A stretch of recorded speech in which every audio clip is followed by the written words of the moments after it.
بسم الله الرحمن الرحيم سبحانك لا علم لنا إلا ما علمتنا إنك أنت العليم الحكيم صدق الله العظيم.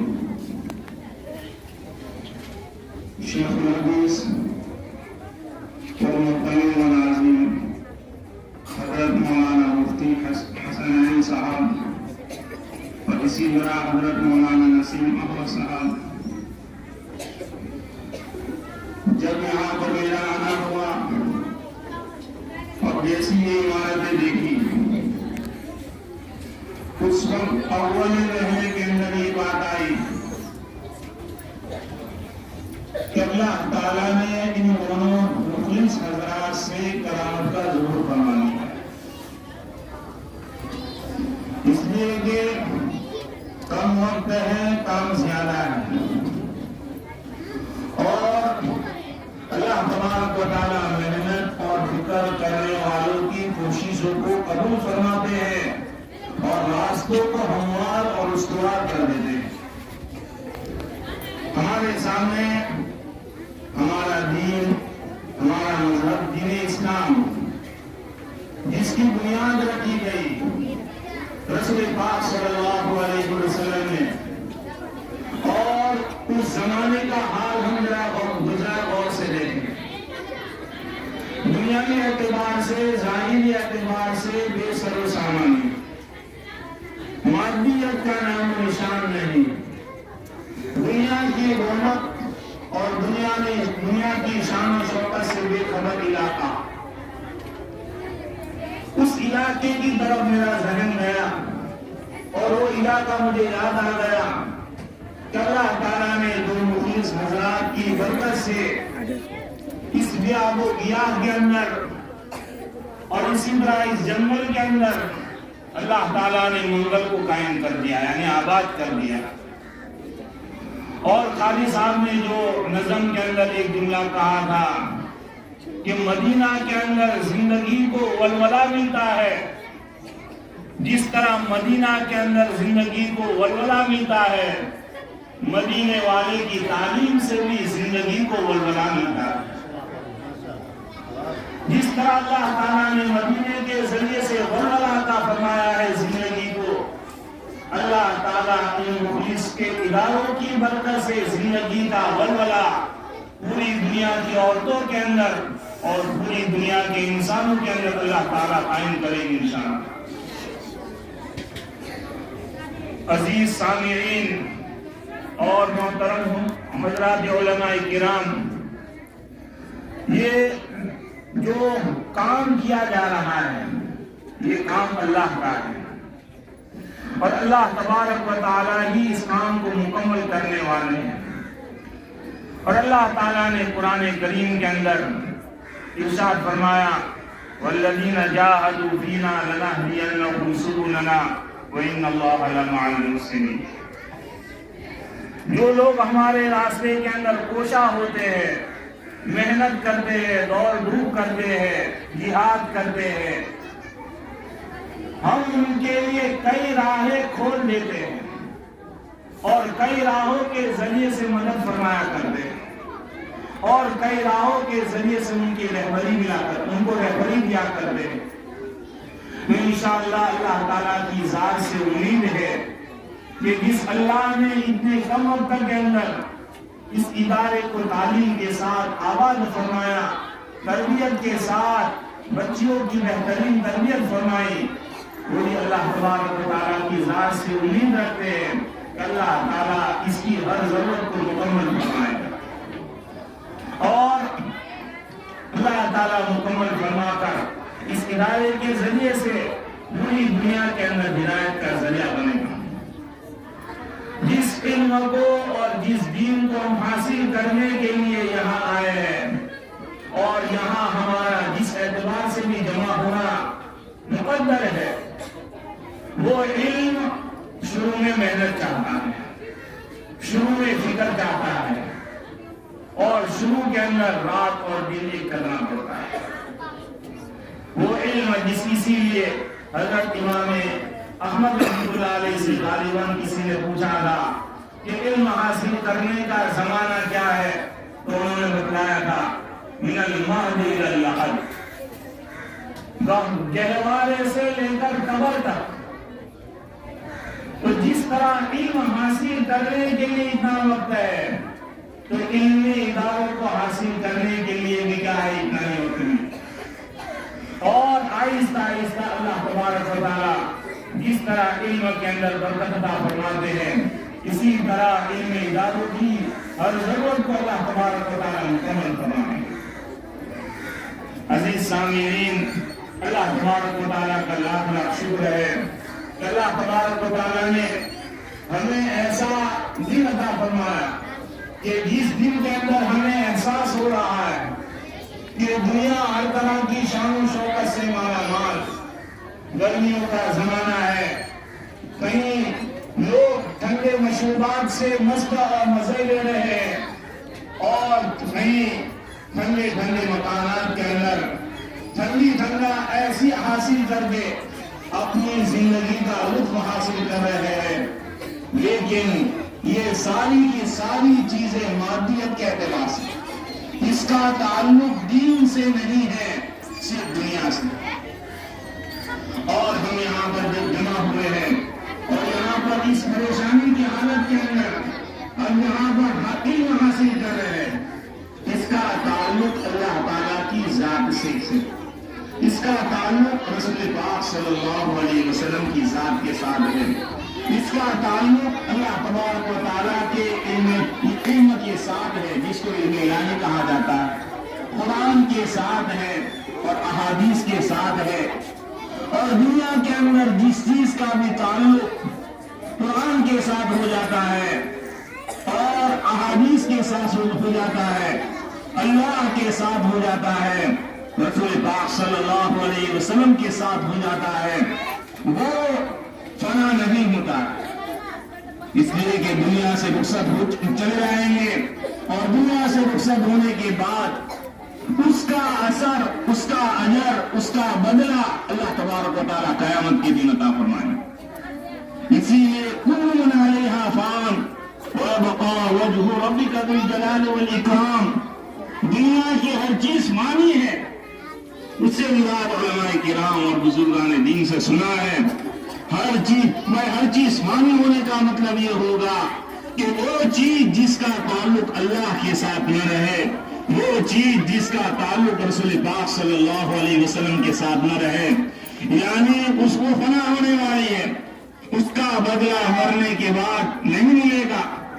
لیکن اگر اس کا تعلق ہو گیا اللہ کے ساتھ، رسول پاک صلی اللہ علیہ وسلم کے ساتھ، تو وہ چیز کیسی رہے گی؟ باقی رہے گی. اللہ تعالیٰ اجر اور بدلہ اور ثواب کے ذریعے سے کیا ہے اس کا بدلہ عطا فرمائیں گے، جنت کی شکل کے اندر بدلہ عطا فرمائیں گے، اپنی رضا کی شکل کے اندر کیا ہے بدلہ عطا فرمائیں گے. کیوں؟ اس کا تعلق کیا ہے؟ اللہ کے ساتھ ہو گیا ہے، اللہ کی ذات کے ساتھ ہو گیا ہے. تو سب سے پہلے ہم ہی اس ماحول کے اندر رہ کر اس ماحول کا جو علم حاصل کر رہے ہیں ہم اس علم کی قدر کرنے والے ہم ہی بنیں. ہم کیا ہے قدر کرنے والے بنیں گے. اللہ تبارک و تعالیٰ ہمارے دلوں کے اندر اس کی عظمت عطا فرمائیں گے. تو دنیا و ما فیہا کی چیزوں کو ہم جو ہے اس طرح عظمت کی نظر سے نہیں دیکھیں گے، بلکہ ہمارے دل کے اندر یہ احساس ہوگا کہ اللہ تعالیٰ نے ہمیں بہت اونچا مقام عطا فرمایا. قرآن کریم کے اندر اللہ تعالیٰ نے فرمایا یرفع اللہ الذین آمنوا منکم والذین اوتوا العلم درجات، ایمان والوں کا درجہ بلند فرمایا اور ایمان والوں کے اندر بھی علم والوں کا درجہ جو اللہ تبارک و تعالیٰ نے بلند فرمایا. اور یہاں پر جن بزرگان دین کی آمد رہی ہے، حضرت مولانا سالم صاحب، جنہوں نے اپنی زبان سے ایک کلمہ کہا تھا کہ بھائی قلندر ہر جے گویت دیدہ گویت. اللہ والا جو وہ کچھ بھی کہتا ہے ایسا کہتا ہے جیسا کہ سامنے دیکھا ہوا ہے. مخلص اور بزرگان دین کی زبان سے نکلا ہوا کلمہ تھا. اس کلمے کو اللہ تبارک و تعالیٰ کیا ہے قیمتی بنا کر اس کلمے کو انشاءاللہ اللہ تبارک و تعالیٰ مکمل فرمائیں گے. اور اللہ تبارک و تعالیٰ اس ادارے کی ہر ضرورت کو اور ہر ضرورت کو غیب سے مکمل فرمائیں گے. اور جتنے بھی دنیا کے اندر خیر خواہ ہے اور کیا ہے سخاوت کرنے والے ہیں، اللہ تبارک و تعالیٰ صبر کا بھی اس کی طرف مائل فرمائے.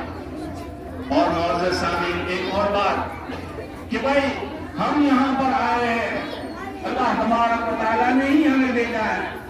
ہم نے کوئی خیال بھی نہیں کیا تھا، تصور بھی نہیں کیا تھا. مفتی مجتبیٰ کی پیشکش کرو یا مولانا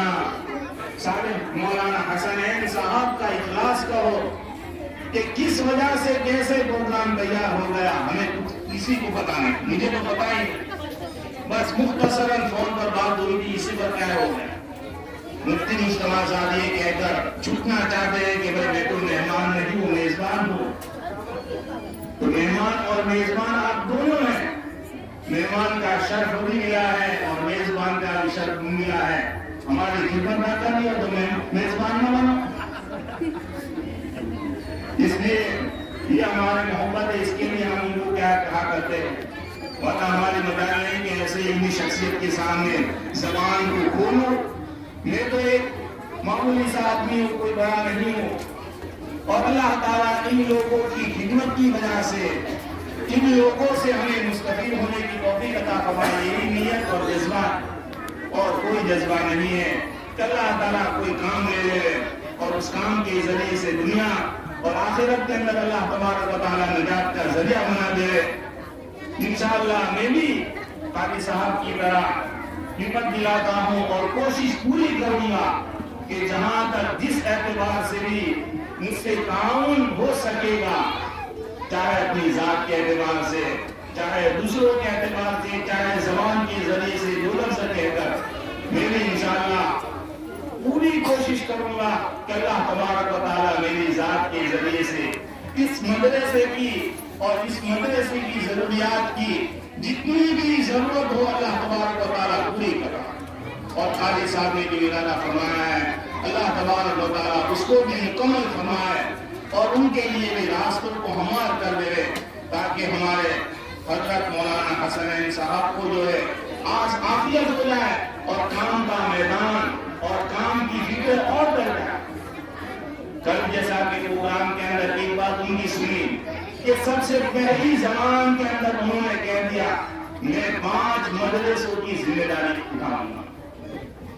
حالانکہ آگے کیا ہے، آگے کیا فراہمی رہے گی، کیا اسباب رہیں گے کہ نہیں، اس کی طرف توجہ نہیں کی. محض اللہ کی ذات پر بھروسہ کرتے ہوئے اللہ سے تعلق کی بنا پر انہوں نے یہ قدم اٹھایا. اللہ تبارک و تعالیٰ ان کے اس ارادے کو مکمل فرمائے اور جتنی بھی نیک ارادے ہیں اللہ تبارک و تعالیٰ اس کو مکمل فرمائے. اور اخیر میں اگر میری زبان کے ذریعے سے کسی کی شان کے اندر کوئی گستاخی ہو گئی، کیا کوئی ایسا لفظ مجھ سے نکل گیا ہے تو میں معافی کا خواستگار ہوں اور اللہ تعالیٰ سے دعا کرتا ہوں کہ اللہ تعالیٰ اس سفر کو ہمارے لیے نجات کا ذریعہ بنائے. اور ان معصوم بچیوں نے جو پروگرام پیش کیا اور جو انہوں نے اپنی بے گناہ اور معصومی زبان کے اندر جو باتیں قرآن کی تلاوت، نعت شریف، بیانات، مختلف عنوانات پر ہم ذرا ایک بار ذہن میں رکھیں. یہ ہماری بچیوں سے خطاب ہے کہ ہم یہاں پر علم حاصل کرنے کے لیے آئے ہیں، تعلیم حاصل کرنے کے لیے آئے ہیں. تعلیم حاصل کرنے کا مقصد کیا ہے؟ تعلیم حاصل کرنے کا مقصد تعلیم بھی ہے اور تبلیغ بھی. بھائی یہ جو تعلیم حاصل کرے سب سے پہلے ہم اس کو اپنی ذات کے اندر، اپنے گھر والوں کے اندر عملی جامہ پہنائیں. بھائی سلام کا بیان سنا، بھائی سلام کو عام کرو تو ہم گھر کے اندر داخل ہو جائے.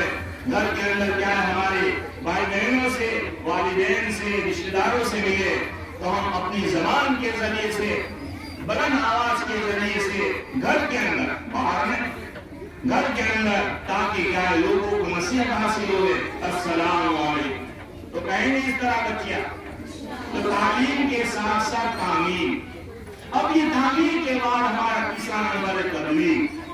کہ جو بات ہم یہاں پر سیکھ رہے ہیں اور سیکھ کر زندگی کے اندر لا رہے ہیں، ان باتوں کو ان ہماری سہیلیوں تک اور ان ہمارے ملنے جلنے والی بچیوں کے اندر کہ وہ نہیں جانتے بھائی سلام کا کیا معنی ہے، سلام کی کیا کیا برکتیں ہیں، علم حاصل کرنے کی کیا کیا برکتیں ہیں، نماز کے کیا فائدے ہیں، رمضان کا مبارک مہینہ آ رہا ہے، روزوں کے کیا فائدے ہیں، روزے کیا حکم رکھتے ہیں، فرض ہے واجب ہے، یہ ساری باتیں جنہوں نے یہاں پر حاصل کی ہے ان کو دوسروں تک پہنچانا صحیح انداز کے ساتھ، صحیح طریقے سے اور صحیح نیت کے ساتھ۔ تو اس طرح کرو گے اللہ تعالیٰ مجھے بھی اس طرح عمل کرنے کی توفیق عطا فرمائے اور ہماری بچیوں کو ہر طرح سے اللہ تبارک و تعالیٰ ترقیات سے مالا مال فرمائے اور اس ادارے کو بھی ہر طرح کی ترقیات سے مالا مال فرمائے اور جو بھی ضروریات اللہ تبارک و تعالیٰ ان کی جو ہے غیب سے مدد فرمائے اور خادمین کی اور منتظرین کی اللہ تبارک و تعالیٰ دارین کے اندر انہیں بدلہ عطا فرمائے اور ان کے حوصلوں کو اور ان کی ہمتوں کو اور بڑھائے۔ آمین و آخر دعوانا